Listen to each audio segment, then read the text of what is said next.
யாழ்ப்பாணம் பருத்தித்துறை கட்கோவளம் பகுதியில் பரபரப்பை ஏற்படுத்தும் சம்பவம் ஒன்று பதிவாகியுள்ளது. தனியார் காணியில் அமைந்துள்ள இராணுவ முகாமிற்கு அருகில் எலும்புக்கூடு ஒன்று மீட்கப்பட்டுள்ளதான தகவல்கள் வெளியாகியுள்ளன. சம்பவம் தொடர்பான மேலதிக விசாரணைகள் பருத்தித்துறை போலீசாரால் மிக தீவிரமாக நடத்தப்பட்டு வருகின்றது.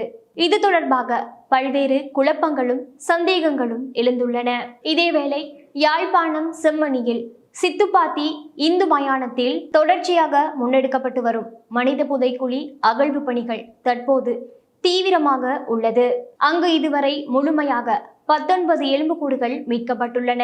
இந்நிலையில் கட்கோவளத்திலும் மனித எலும்புக்கூடுகள் மீட்கப்பட்டமை அந்த பகுதி சமுதாயத்திற்கு பெரும் அச்சத்தையும் பதற்றத்தையும் ஏற்படுத்தியுள்ளது. மனித புதைக்குழி பற்றிய தகவல்கள் வெளிச்சத்திற்கு வர வேண்டும் என பல அமைப்புகள் மற்றும் பொதுமக்கள் கோரிக்கைகளை விடுத்துள்ளனர். இவ்வாறான சம்பவங்கள் கடந்த காலத்தின் இருண்ட நினைவுகளை நினைவுபடுத்துகின்றன.